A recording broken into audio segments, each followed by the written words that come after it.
tatanan manusia ini apa namanya terkontaminasi ya, atau tergoda oleh iblis dan semisalnya, sehingga kita cenderung untuk mengikuti langkah-langkah setan. Maka ayatnya sangat tegas. Wala tattabi' khutuwati syaitan. Kamu jangan ikutin langkah-langkah setan. Jadi ketika kita berbicara tentang Idul Fitri, sejatinya kita dikembalikan pada manusia kita ini khalifah. Artinya apa? Orang yang ditugaskan oleh Allah untuk memakmurkan alam semesta. Ya, bukan sekedar pemimpin. Nah, apakah perangkat untuk menjadi pemimpin atau perangkat untuk memakmurkan alam semesta sudah Allah siapkan? Oh, sudah. Sudah Allah siapkan. Makanya dengan ilmu pengetahuan tadi, wa alamal adamal asma'a kullaha. Kemudian Allah juga mendudukan posisi manusia kalau beriman itu pada posisi yang tertinggi. Artinya apa? Manusia ada kehormatan di sini. Ada kedudukan, dan itu tercermin pada ketika Nabi Adam dihadirkan di tengah-tengah para malaikat diperintahkan untuk memberikan penghormatan. Nah, itu Idul Fitri mengembalikan posisi kita yang sebenarnya. Yang tadinya kita suci, kemudian kita berbuat dosa, di Ramadan ini kita memasuki madrasah Ramadan, harapannya kita suci. Kemudian datanglah Idul Fitri, ada istilah halal bihalal, yaitu kita meminta apa yang sudah kita dolimi atau barangkali ada perbuatan kita yang menyakitkan orang lain, mohon dihalalkan, maksudnya mohon dihapuskan. Sehingga hubungan kita dengan Allah, dengan Ramadan itu menjadi baik, dan hubungan kita kepada manusia dengan berlalunya Ramadan melalui halal pun menjadi baik. Nah, kembali kepada tema, lalu apa budaya? Budaya itu banyak sekali pendapat dari para ahli ya. Saya kira teman-teman sudah mengerti atau bisa membaca. Tetapi pada prinsipnya budaya ini kebiasaan, tradisi. Kegiatan yang dilakukan oleh suatu bangsa atau sekelompok manusia yang terus berulang-ulang turun-temurun pada suatu masa, pada suatu tempat. Jadi budaya ini bisa mengalami pergeseran ternyata. Kenapa? Karena kebiasaan masyarakat tertentu di tempat tertentu pada masa tertentu. Nah, itu kita bisa rasakan ya. Kita bisa merasakannya budaya-budaya yang kita miliki di Indonesia ini udah semakin bergeser seiring dengan adanya media sosial, seiring adanya pandemi ini, seiring dengan meningkatnya kualitas pendidikan bangsa Indonesia, tentu ini akan bergeser. Itulah budaya, ini kebiasaan. Nah, apakah di dalam setiap bangsa memiliki budaya? Udah pasti, otomatis mereka memiliki budaya. Nah, bagaimana kita bisa menghargai budaya satu dengan yang lainnya? Tentu antar anak bangsa saja atau antar daerah di Indonesia, karena pembentukan Indonesia ini kan beda dengan negara lain ya. Kalau pembentukan Indonesia ini sejarahnya ya, bahwa berangkat dari kerajaan-kerajaan. Artinya setiap kerajaan, setiap wilayah itu kan punya kebiasaan, punya bahasa, punya pakaian adat sendiri. Bisa kebayang berapa ratus kerajaan oleh seorang Insinyur Soekarno disatukan dalam kerangka disebut dengan Negara Kesatuan Republik Indonesia. Yang tentu sebelumnya dalam perumusan kemerdekaan itu kan macam-macam ya, ada Republik Indonesia Serikat, yang pada akhirnya ditemukan satu nama bahwasannya ini adalah Republik Indonesia. Nah, ini tidak mudah. Kenapa? Karena setiap kerajaan, setiap wilayah memiliki karakteristik tersendiri, memiliki pakaian adat, bahasanya, budaya, kebiasaan dan sebagainya, disatukan dalam kerangka yang besar yang disebut dengan Indonesia. tentu dari sini kita bisa pahami bersama bahwa Indonesia ini luar biasa menyatukan yang berjarak begitu jauh antar pulau bisa disatukan dalam satu bendera, yaitu bendera merah putih dan satu kesatuan yaitu negara Republik Indonesia. Berbeda dengan negara lain. Kalau negara lain awalnya satu, lalu datang penjajah dipecah. Kalau Indonesia awalnya banyak negara-negara atau kerajaan-kerajaan, datang penjajah akhirnya bisa disatukan. Maka kita bisa dari sini kita bisa bersyukur ya bahwa kalau tanpa penjajah lumayan kalau kecipratan Ganu ada Kindle yang baru itu bisa benar-benar anti. Oh, Kindle baru itu apa, Bang? Mohon maaf untuk peserta mungkin bisa menonaktifkan mikrofonnya. Oke. Salah satu etika ketika ada yang ngomong saya mendengarkan, makanya tadi saya sempat diam dulu, saya ingin mendengarkan, gitu ya, biar nggak rebutan suaranya. Baik, kembali lagi bahwa mungkin kalau kita tipe orang-orang yang mudah menyalahkan orang lain atau model kita adalah model yang mudah mengeluh dan lain sebagainya, penjajahan mungkin adalah satu tindakan yang sangat merugikan. Tetapi kita ambil sisi positif. Ternyata penjajahan itu bisa menyatukan Indonesia. Lahirnya Indonesia itu karena ada penjajahan yang berangkat dari kerajaan-kerajaan kecil yang tersebar di wilayah Nusantara ini. Dengan keberadaan penjajah ini, para pendiri bangsa bisa menyatukan di bawah bendera, di bawah negara yang bernama Indonesia. Ini patut kita syukuri tentunya. Di saat negara lain, contoh saya ambil contoh kawasan Jazirah Arab. Ya, begitu masuk penjajah itu dipecah. Kawasan Afrika, begitu masuk penjajah itu dipecah. Ya kan? Kawasan Asia Timur misalkan, atau kawasan kita kenal dengan kawasan misalkan Persia atau misalkan India dan sekitarnya, itu dipecah. Ya kan? Tetapi Indonesia bukan dipecah, justru malah dari kerajaan-kerajaan kecil ini menyatu menjadi satu kesatuan. Nah, oleh karena itu tentu Indonesia akan memiliki banyak budaya, banyak kebiasaan. Nah, sehingga di sini kita perlu perlu satu sama lain saling menghargai. Kemudian ada pula norma. Norma ini kalau kita pahami ya gampangannya adalah aturan. Aturan baik berupa aturan itu datang dari agama, ataupun aturan itu datang dari kesepakatan, atau aturan itu datang dari negara, atau aturan itu dari adat, atau aturan itu yang kita sepakati pada komunitas tertentu. Ini adalah norma. Norma ini dibutuhkan, teman-teman. Kenapa? Karena sejatinya ketika sudah banyak, maka butuh ada penyesuaian dan pengaturan-pengaturan ini. Sehingga sampai kapanpun, kalau kita ingin hidup tertib, maka butuh aturan. Nah, atau butuh norma. Kalau misalkan kita berpikir bahwa norma bisa dilanggar dan setiap orang punya pemikiran yang sama seperti nanti, maka kehidupan ini akan kacau. Jadi sebenarnya hukum itu apakah kita yang butuh hukum atau hukum butuh kita? Hukum ada itu diciptakan, khususnya hukum yang negara, hukum sosial ya. Hukum ada itu kita ciptakan atas dasar kesepakatan. Saya ambil contoh misalkan. Oke, saya ambil contoh misalkan di Indonesia kalau menggunakan jalan raya kita berjalan di kiri itu kan hasil kesepakatan.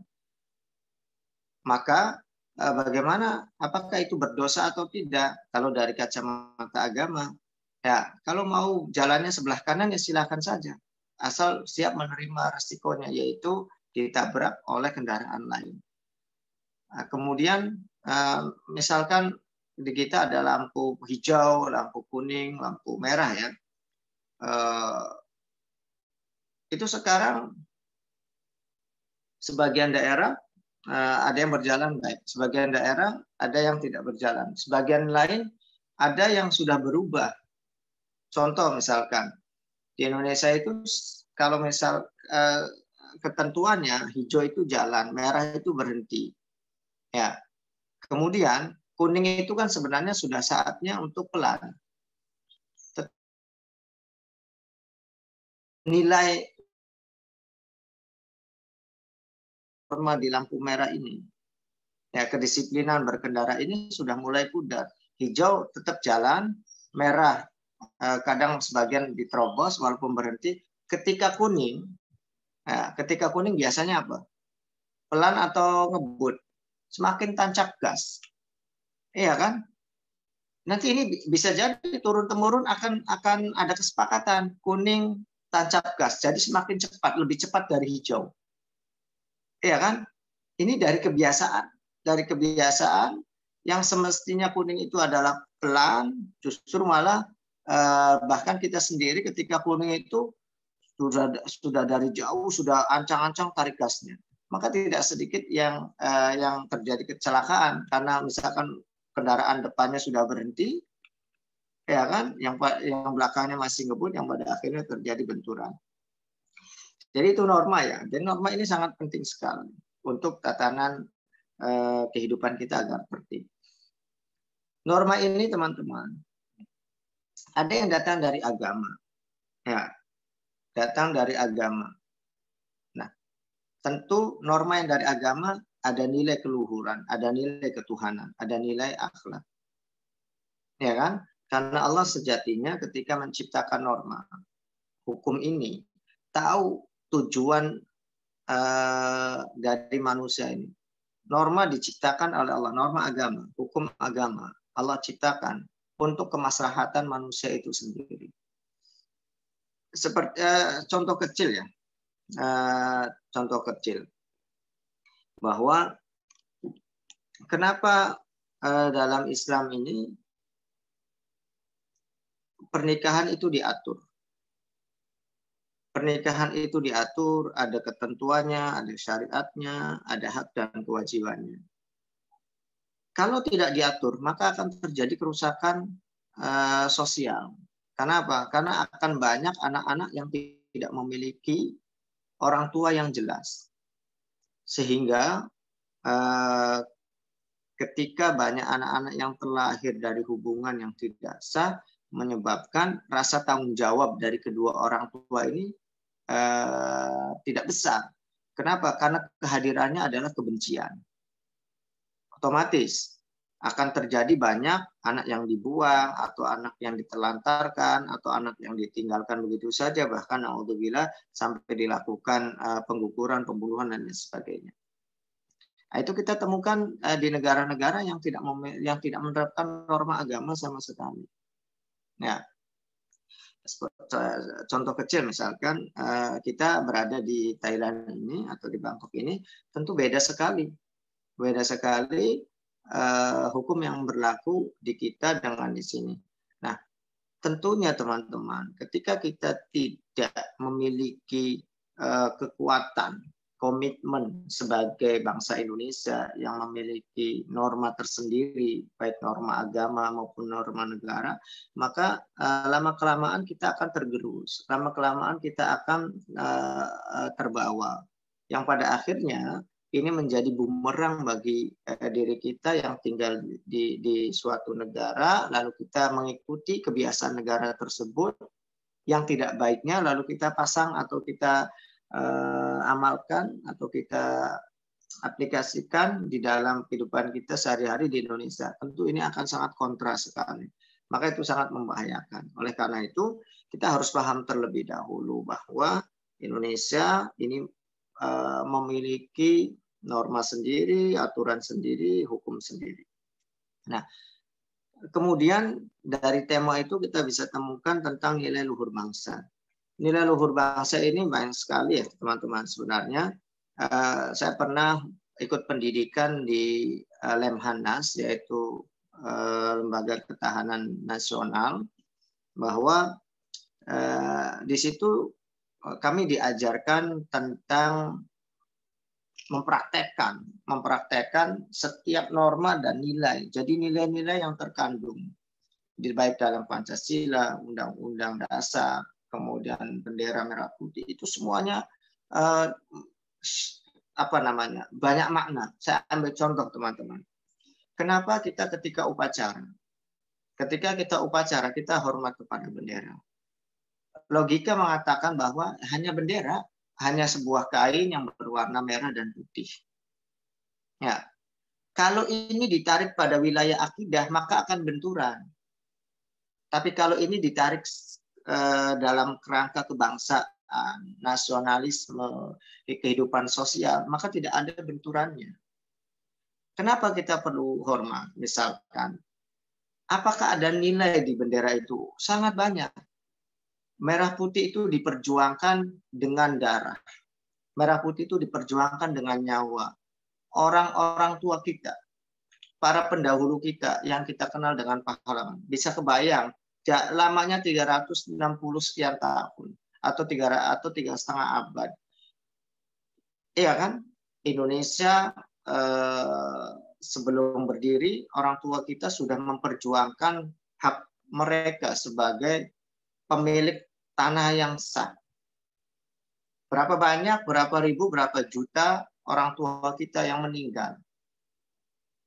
Meninggal di ujung pisau, meninggal di tiang gantungan, meninggal dalam keadaan disiksa, dalam keadaan diikat, dalam keadaan dikubur hidup-hidup, dalam keadaan diasingkan, dalam keadaan disakitkan, dalam keadaan dibuang di laut, dalam keadaan diberondong dengan peluru, dalam keadaan diledakkan dengan granat. Itu perjuangan yang berdarah-darah orang tua kita.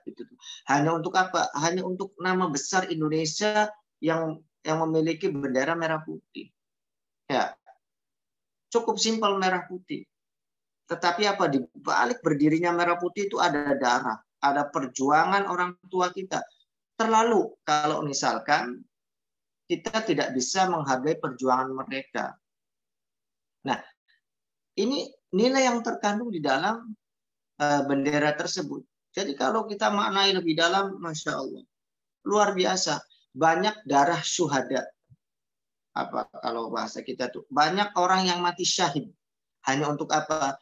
Hanya untuk mempertahankan tanah, hanya untuk mempertahankan tanah kelahiran, sampai harus rela untuk mengorbankan nyawa, sampai rela untuk memutus yang namanya keturunan. Kenapa? Karena mati. Iya kan? Nah, disitulah kita perlu menjaga Indonesia ini. Kemudian kita juga temukan nilai-nilai luhur di dalam Pancasila. Oh, kita sangat banyak sekali teman-teman. Mulai dari sila yang pertama itu kan ada ketuhanan. Artinya apa? Bahwasanya hidup ini kita tidak bisa hidup tanpa agama, tidak bisa hidup tanpa Tuhan. Kenapa? Karena segala sesuatunya yang kita dapatkan dari Tuhan tentunya. Mulai dari airnya, mulai dari tanahnya, mulai dari makanan, bahkan diri kita sendiri. Oleh karena itu, para pemimpin bangsa, para pendiri bangsa ini sangat tahu sekali. Mereka akidahnya kuat, sehingga pertama kali diletakkan adalah ketuhanan yang maha esa. Kalau kita ambil misalkan sekilas pada nilai-nilai yang ada dalam Undang-Undang 45, itu di sana banyak motivasi. Para pendiri bangsa itu ternyata berpikir out of the box ya. Jadi mereka berpikir dengan menggunakan kalau istilahnya otak kanan dan otak kiri itu dengan otak kanan. Kita temukan dalam undang-undang ini ada nilai luhur yang luar biasa. Contohnya misalkan bangsa Indonesia, ya kan, salah satu bunyinya menyatakan dengan ini kemerdekaannya. Pertanyaannya, apakah sudah ada presiden pada saat itu? Apakah sudah ada perdana menteri? Apakah sudah ada menteri? Apakah sudah ada DPR, MPR dan sebagainya? Apakah sudah ada lambang negara? Apakah sudah ada bendera negara? Apakah sudah ada lagu kebangsaan? Nggak ada. Nggak ada. Orang tua kita itu Yang penting merdeka dulu. Menyatakan merdeka sudah. Kalau kita berpikir dengan otak kiri, kalau mau merdeka ya nanti harus ada presidennya siapa, wakilnya siapa, bentuk negaranya apa, kemudian siapa menteri-menterinya, siapa anggota dewannya, apa benderanya, apa lambangnya, lagunya apa. Kalau mikir ini dulu, maka nggak akan jadi-jadi. Nilai luhur yang terkandung adalah bahwa kalau itu baik dan mulia, lakukan dulu. Baru menyusun kemudian. Nah, pada saat penyusunan, Masya Allah, betapa legowonya orang-orang Indonesia. Siapa presidennya, siapa wakilnya, siapa ininya. Bahkan saling tunjuk. Bahkan yang menyediakan tempat untuk proklamasi, para yang mensupport tidak mau ditampilkan, bahkan tidak mau menampilkan diri. Artinya apa? Mereka memiliki keikhlasan yang luar biasa. Ya, memiliki keikhlasan yang luar biasa. Sekiranya setiap dari mereka merasa punya jasa berdirinya Indonesia, dijamin kacau. Kalau setiap dari mereka pendukung itu pengen jadi presiden semua, nggak akan pernah terpilih. Tetapi apa? Semuanya pada legowo. Di sinilah nilai terkandung dalam Undang-Undang 45. Teman-teman sekalian, lalu kalau kita sudah memahami tentang Idul Fitri, memahami tentang budaya, memahami tentang norma, memahami tentang nilai luhur. Kalau kita tarik ya, yang tadi saya sampaikan, pada nilai yang kita lakukan di bulan Ramadan itu apa saja? Di Lebaran nanti apa saja? Ya, tentu sangat menarik sekali.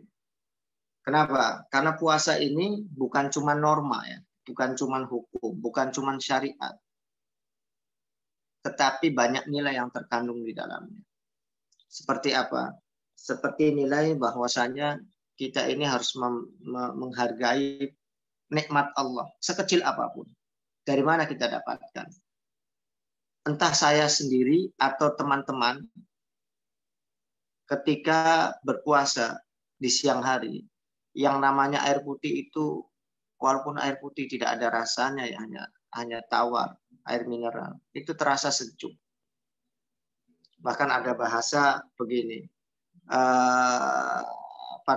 kita suka dapatkan gambar ikat rambut yang warnanya hijau kemudaan itu sekilas seperti kue bolu Putri Ayu ya.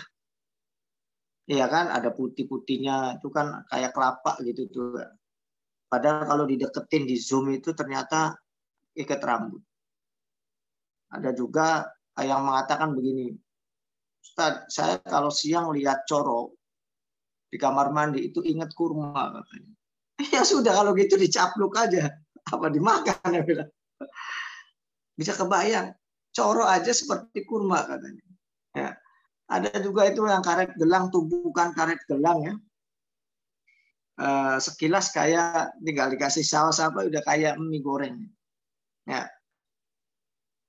Kemudian kita lihat juga apa itu kanebo yang dilipat itu seperti lumpia ternyata teman-teman yang mau digoreng.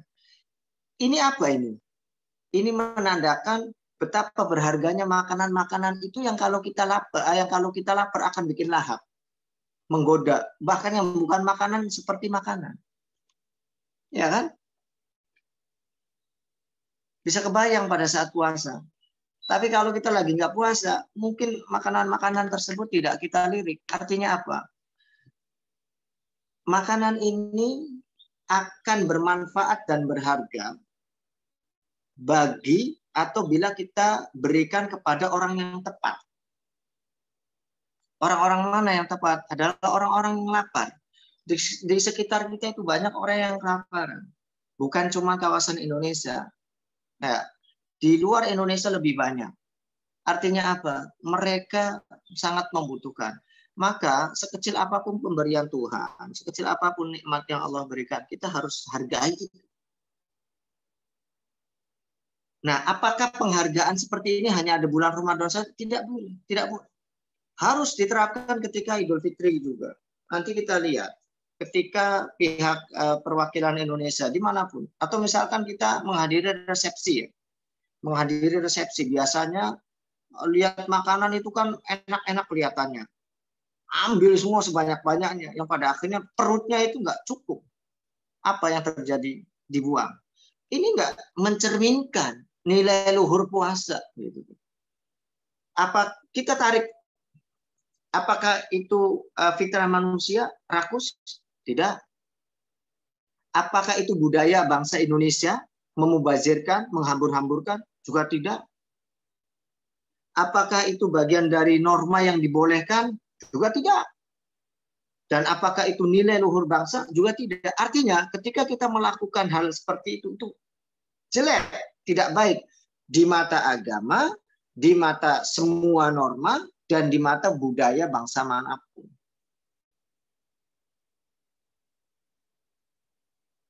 Sehingga kita perlu pahami. Jadi jangan menghargai makanan itu jangan ketika kita lagi lapar saja. Nah, ketika kita di resepsi juga, atau misalkan nanti acara ramah tamah, lihat rendang, ngambil nggak kira-kira 10 potong diambil, padahal yang masuk cuma 2 potong. Yang 8 dibuang begitu saja. Itu nggak benar. Ya. Jadi hal-hal seperti ini kecil. Atau kita lihat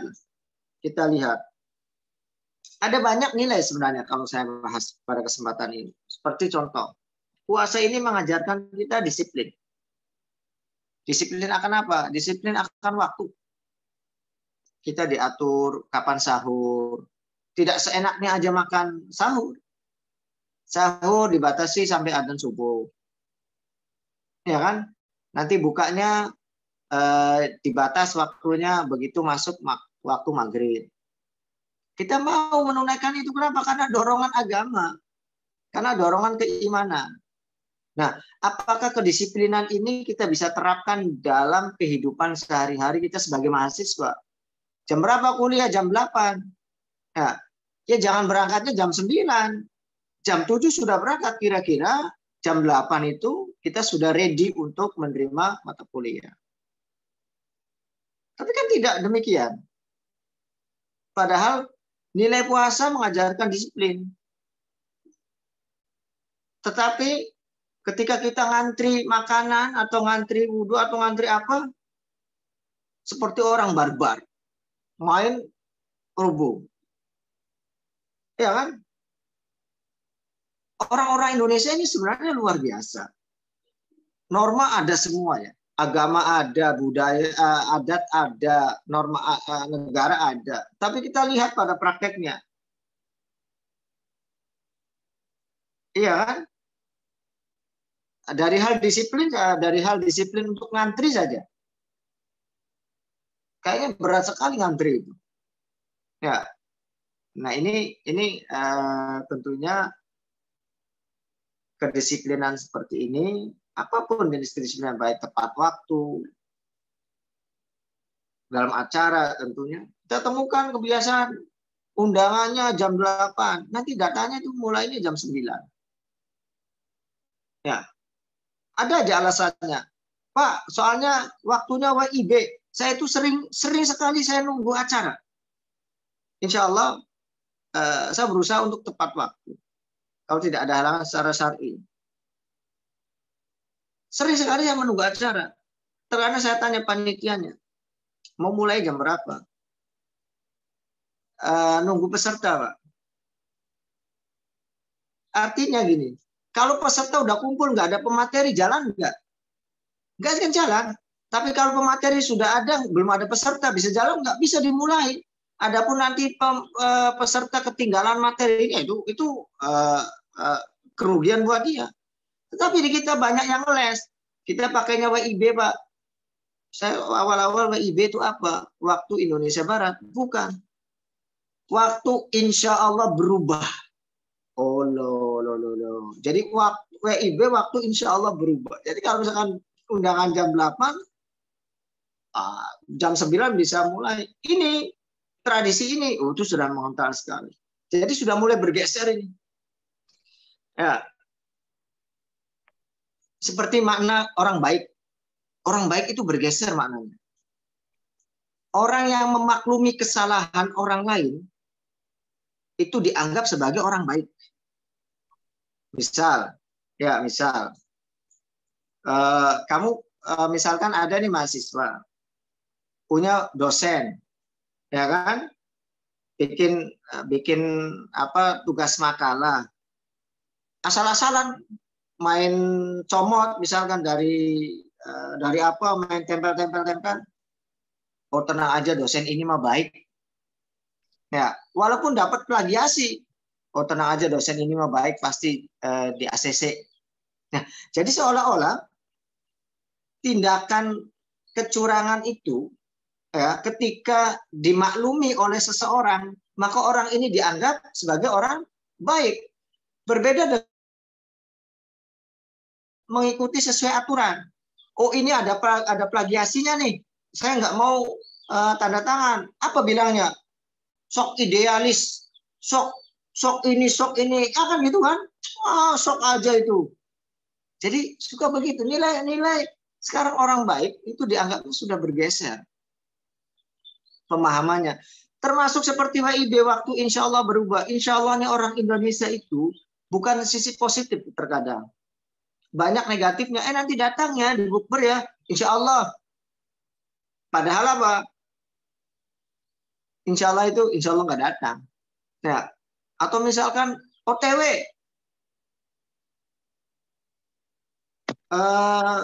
Kamu di mana? OTW. Ya kan? Padahal OTW ya sebenarnya lagi jalan dari rumah ke tempat, ke lokasi. Tetapi apa? Dari kamar mandi ke kamar itu dianggapnya OTW itu. Ya. Nah, ini udah berubah. Nilai-nilai seperti ini. Jadi kedisiplinan. Jadi kalau kita gali lebih dalam tentang puasa, tentang Idul Fitri, kita dari puasa dulu lah nilai luhurnya apa. Itu banyak sekali kita dapatkan kedisiplinan, kemudian menghargai, kepedulian. Makanya di akhir itu kan kita dituntut untuk mengeluarkan zakat fitrah itu dalam rangka apa? Dalam rangka kita mengaplikasikan yang namanya kepedulian melalui zakat. Kalau kita puasa, kalau kita kelaparan karena puasa, itu waktunya jelas maghrib itu makan. Tapi kalau orang susah, orang miskin, orang yang kelaparan, itu kapan makannya? Tidak jelas waktunya. Nah, disitulah kepedulian kita perlu tingkatkan. Jadi dengan puasa, kita merasakan betapa perihnya perut menahan rasa lapar. Betapa lemasnya badan ini ketika tidak diberi makan. Sehingga kita bisa membayangkan orang-orang yang hidupnya dalam kekurangan dan kelaparan. Disitulah kita harus memiliki kepedulian. Kita jangan berpikir yang penting kita selamat. Jangan. Kalaupun kita selamat, kita nggak akan selamat dari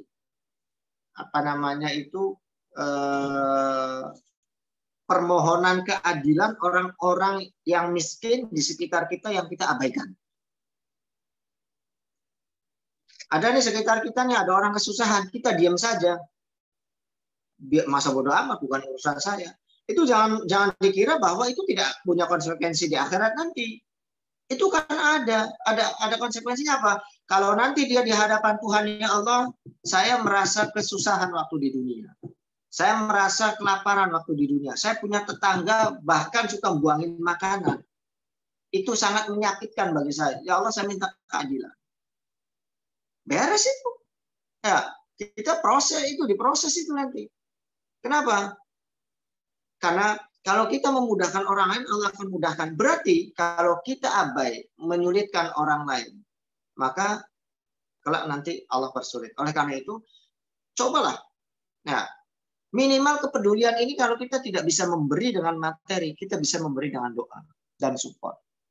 Ya Allah, mudahkanlah urusan tetangga saya. Ada mahasiswa yang nggak selesai-selesai, jangan dibully, jangan di ini. Tanya, apa yang bisa saya bantu? Kenapa masalahnya? Ya kan? Barangkali karena banyak kerja, kesulitan waktu, kesulitan ekonomi, dan seterusnya. Kalau kita tidak bisa membantu dalam bentuk finance, tidak bisa membantu dalam bentuk tenaga, mudah-mudahan Allah membantu. Kita doakan, semoga dipermudah urusannya. Jangan berpikir, oh dia bukan dari satu daerah, atau dia beda kuliah, atau bahkan dia beda agama. Untuk menolong atas nama kemanusiaan, jangan pernah ada sekat yang namanya daerah, kesukuan, agama, jenis kelamin, dan lain sebagainya. Karena sama-sama makhluk Tuhan. Ya kan? Yang artinya apa? Yang kita juga bisa jadi posisinya akan mengalami hal yang sama. Nah, kalau kita mengalami hal yang sama, masa ada orang mau menolong, oh dilihat, oh ini bukan dari daerah saya, biarin saja. Kan tidak. Dari puasa juga mengajarkan nilai yang namanya istiqomah. Apa itu istiqomah itu? Istiqomah itu sabit ya. Ketetapan kita dalam ya kita puasa tiap hari, kemudian kita tunaikan tarawih, kemudian kita nah ini bagaimana kebaikan ini? Istiqomah. Setelah kita menjalankan syariat, bagaimana kita istiqomah menjalankan nilai-nilai yang tadi. Kemudian ada juga selama Ramadan kita diajarkan nilai kebersamaan, tarawih berjamaah, puasa juga berjamaah, sholat 5 waktu. Ini kan mengajarkan kebersamaan. Maka nanti Idul Fitri ini budaya norma kita akan diuji, Pak. Ya, akan diuji di hadapan makanan. Apakah Anda rakus atau tidak? Ya, kalau ternyata Anda ngambil nasi banyak, lauk banyak, semua diambil sampai penuh, yang pada akhirnya tidak dimakan dan dibuang, maka madrasah Ramadan gagal. Sebelum mengambil, pikirkan dulu, kemampuan saya biasa makan cukup setengah centong, ambil secukupnya. Daging ya, 1. Ya, silakan ambil semuanya, tapi harus memikirkan ada orang-orang di belakang kita yang belum mengambil. Jangan sampai itu berlebih, makanan dibuang, tapi ada orang-orang yang kekurangan. Oleh karena ini harus ditumbuhkan kepedulian, tenggang rasa. Bagaimana kalau posisi kita belum makan, lihat makanan dibuang? Tentu ini sangat mengerikan, sangat menyakitkan. Maka kelak nanti kita akan selalu diuji, dihadapkan dengan berbagai kenyataan, bahwa apakah Ramadan ini berhasil mendidik kita menjadi orang yang disiplin, menjadi orang yang pandai menghargai orang lain, menghargai makanan, menghargai nikmat yang Allah berikan. Apakah kita termasuk orang-orang yang memiliki kepedulian terhadap sesama tinggi atau tidak? Ya, memiliki kepedulian terhadap lingkungan atau tidak? Apakah kita nanti bisa istiqomah menerapkan norma-norma Ramadan dan nilai-nilai Ramadan? Apakah kita bisa menjadi orang yang senantiasa menjalankan nilai kebersamaan selama Ramadan dan di luar Ramadan? Jika Anda bersama teman-teman di sini, kebersamaan sebagai anak bangsa, sebagai mahasiswa, itu pun harus dipupuk, dijaga, dan dirawat. Jangan sampai karena beda negara, beda agama, sehingga nilai-nilai kemanusiaan itu kita abaikan. Saya kira itu yang bisa saya sampaikan berkaitan dengan materi pada sore hari ini. Masih ada 5 menit. Saya sediakan untuk diskusi ya. Silahkan nanti bantu jawab. Itu saja Mbak pembawa acara. Silahkan. Baik, terima kasih kepada Ustadz yang telah menyampaikan materi yang sangat menggugah sekali ya. Jadi mengingatkan kita kembali terkait Ramadan ini apakah sudah berhasil mengembalikan kita menjadi manusia seutuhnya seperti itu ya. Mungkin kepada para hadirin dipersilahkan jika ada yang ingin bertanya. Kalau nggak ada kita tutup dengan doa buka puasa, Mbak. Belum, Ustaz. Oh belum ya? Belum, Oh belum. Ustaz. Di Thailand jam berapa buka puasanya? Di sini hari ini pukul 6.34, Ustaz. Berarti sama ya. Di Iya. tempat saya juga sama. Soalnya minggu kemarin ada yang nanya. Ya, bukan jam berapa. Nggak tahu bahasa apa itu namanya.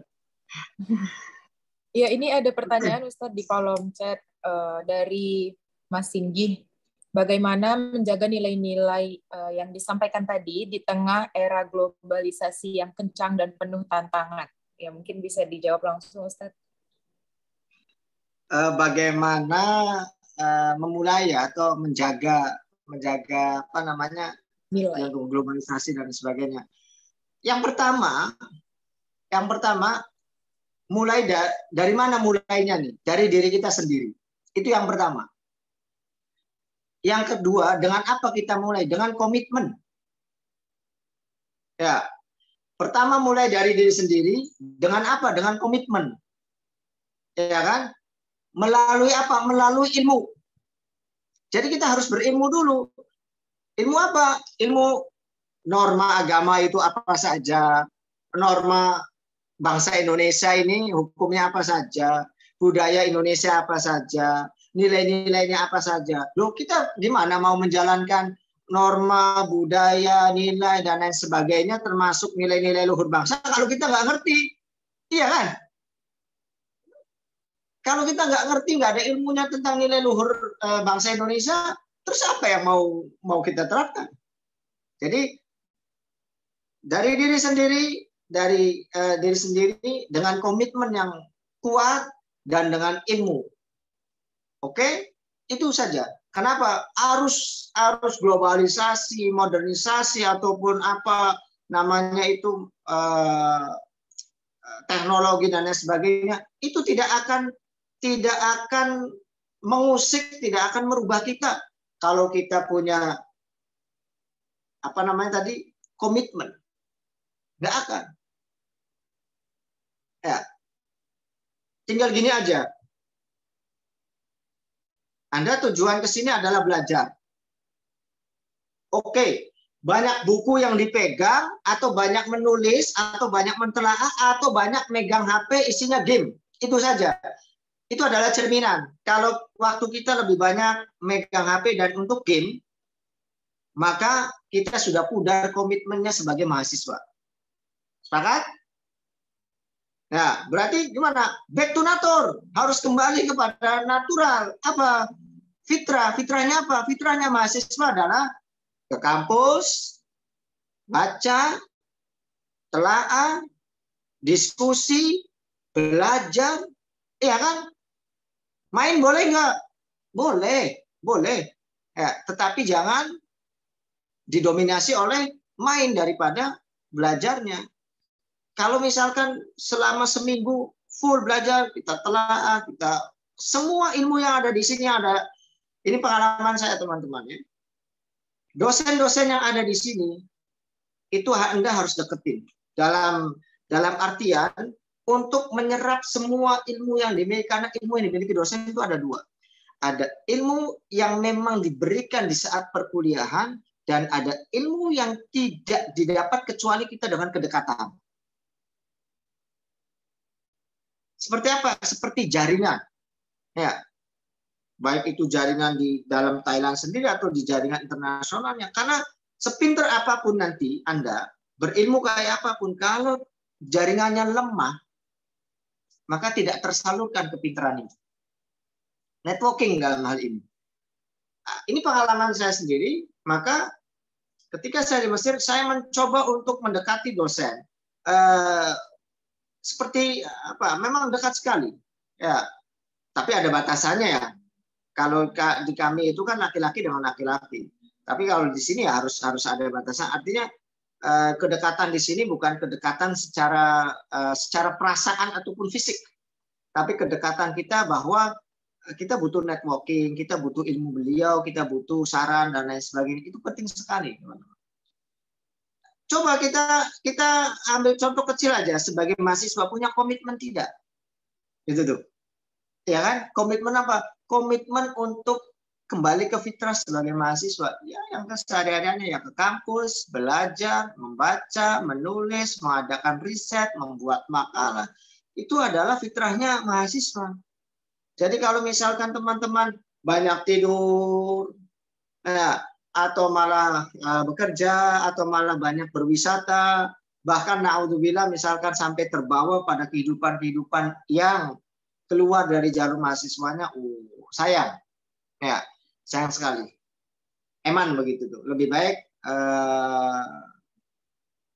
kita pulang dan tinggal di Indonesia. Kalau di tempat atau di luar hanya untuk main-main saja.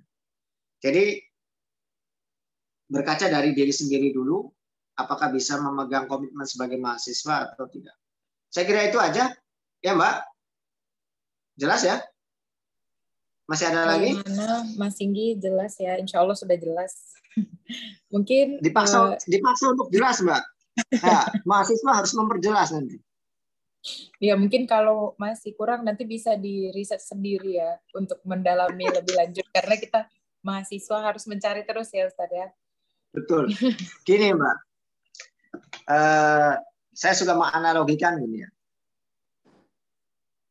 Kadang orang nanya itu memang butuh jawaban yang tulus, bahkan bisa jadi bertanya itu hanya untuk mengecek. Ini nih afiliasinya kemana nih? Ke organisasi apa ini? Ya. Ini Islamnya Islam NU atau MU nih? Ya. Apakah NU atau MU ini? Atau kemana nih? Atau kita coba ini alirannya apa? Terkadang bertanya itu seperti itu. Ya. Maka saya pun akan menjawab ya datar-datar saja lah. Oke. Kemudian ada bertanya yang jawabannya itu harus aplikatif ya. Saya ambil contoh misalkan, kamu misalkan ketemu sama tukang telur asin. Pak, ini cara bikin telur asin gimana? Dijelaskan teorinya. Telur asin direndam, ini dulu, pakai tanah, pakai apa, kasih garam. Oke. Besok datang lagi atau minggu depan ketemu lagi sama tukang telur asin. Baik orang yang sama maupun orang berbeda, apa yang akan dilakukan? Nanya yang pertanyaan yang sama. Maka kalau ada orang yang seperti ini, kita jangan terjebak, nggak usah jawab. Kenapa? Kalau nanya yang sifatnya aplikatif, tanya dulu, udah dipraktekin belum bikin telur asinnya? Belum. Jangan nanya pertanyaan berikut. Bikin dulu, kalau ada masalah, gagal, baru nanya kegagalannya. Begitu tuh. Ya, misal, kamu konsultasi nih masalah skripsi atau masalah tugas atau apa. Bikin aja dulu. Ya, jangan belum bikin udah nanya. Ketemu lagi, Pak, kalau ini padahal belum dikerjain sama sekali itu. Ya, kasihan dosennya kan. Dikerjain sama mahasiswa. Jadi kalau misalkan pertanyaan itu harus kita action, ya jangan nanya dulu sebelum kita lakukan. Gitu ya. Oke. Nah, sekarang gimana untuk memulai? Ini kan aplikasi dari diri sendiri, harus punya komitmen. Baru kalau sudah dijalankan, oh ya Pak, berhasil, berarti puas. Kalau misalkan ternyata, oh Pak, saya sudah jalankan saran-sarannya tapi masih belum berhasil, baru mana nih kekurangannya ada di mana, kekeliruannya ada di mana. Nanti ketemu formulanya. Oke? Penanya cukup? Saya wakilkan sepertinya sudah cukup ya Ustadz. Udah dijawab Mas Singgi. Oke, katanya Ustadz. OAKI. Apa artinya OAKI? Oke. Mungkin di atasnya oke berarti OAKI ya? Bisa jadi Ustadz. Ya, jadi sudah tidak ada yang bertanya lagi sepertinya.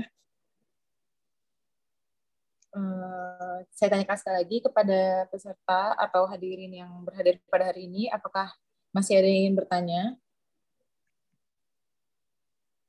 Kalau nggak ada saya tanya, maghrib kapan?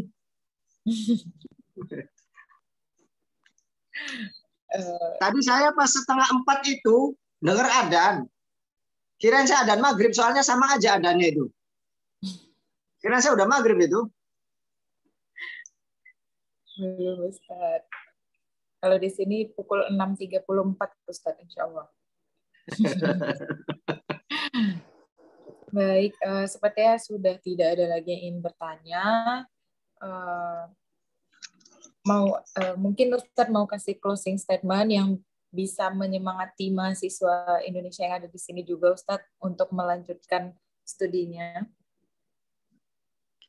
Baik, untuk menyemangati ya, saya kira setiap orang ini problematikanya beda-beda ya.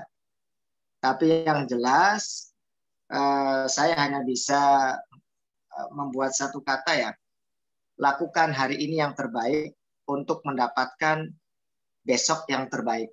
Kalau kamu mau panen jeruk, maka sekarang nanamnya jeruk. Ya. Jangan nanam paria. Kalau kamu nanamnya paria, tapi pengen panennya jeruk, nggak akan berhasil. Jadi, kalau kamu pengen masa depannya cerah, siapkan dari sekarang. Termasuk mentalnya, termasuk keilmuannya, dan yang terpenting dalam agama adalah mindset. Dalam hadits qudsi, Allah tergantung prasangka hambaku. Itu menjadi kata kunci. Kalau hambaku berprasangka bahwa hidup ini mudah, hidup ini indah, maka kemudahan dan keindahannya akan didapat. Tapi kalau mindset Anda, hidup ini susah, kuliah susah, semua serba mahal dan sebagainya, maka itu yang akan didapat. Ya, jadi kalau mau panen jeruk, tanamlah jeruk. Jangan tanam yang lain. Insya Allah akan memanen jeruk pula. Kalau kamu mau sukses, mau bahagia, harus tanamkan dari sekarang pola pikirnya, mindsetnya bahwa saya hidup ini mudah, hidup ini menyenangkan, hidup ini dan seterusnya. Insya Allah ke depan akan banyak kemudahan, kesenangan, keindahan yang akan Anda dapatkan. Itu saja saya kira. Saya minta maaf atas segala kekurangannya. Assalamualaikum warahmatullahi wabarakatuh. Waalaikumsalam warahmatullahi wabarakatuh. Terima kasih kepada Ustadz Maididu yang sudah menyampaikan, mengingatkan kembali kepada kita semua, apakah kita sudah menjadi hamba yang benar-benar manusia, kembali ke fitrahnya tadi sebagai khalifah di muka bumi ini. Mungkin itu bisa kita jawab masing-masing ya dalam hati. Semoga kita masih bisa bertemu ke Ramadan selanjutnya dengan kondisi yang senantiasa terjaga keimanannya. Baik, mungkin cukup sekian pengajian kita pada hari ini. Sebelum kita tutup, ada sesi dokumentasi. Saya silakan kepada panitia untuk memberi aba-aba. Gaya bebas, gaya bebas. Oke. Mohon Bapak Ibu untuk menyalakan kameranya dulu.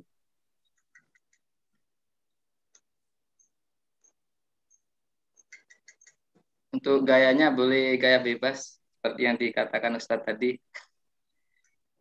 Oke, mungkin untuk kita ambil 3 kali ya Bapak Ibu ya. Untuk yang pertama saya hitung 1, 2, 3. Oke, lagi 1, 2, 3. Itu yang pakai masker gimana? Senyum nggak itu? Satu kali lagi. 1, 2, 3. Oke, terima kasih Bapak Ibu. Baik, terima kasih Mas Khairi. Dengan demikian telah berakhirlah rangkaian acara kita pada hari ini. Semoga mendapat berkah dari Allah Subhanahu wa taala. Marilah kita tutup dengan melafazkan lafaz hamdalah, alhamdulillahirabbil alamin, dan doa kafaratul majlis. Subhanakallahumma wa bihamdika asyhadu an la ilaha illa anta astaghfiruka wa atubu ilaik.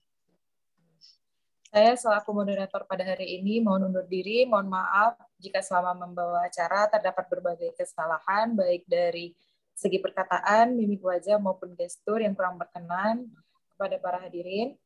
Kepada Allah saya mohon ampun. Nun wal qalami wa ma yasturun. Nasrum minallah wa fatun qarib. Wassalamualaikum warahmatullahi wabarakatuh. Waalaikumsalam warahmatullahi wabarakatuh. warahmatullahi wabarakatuh.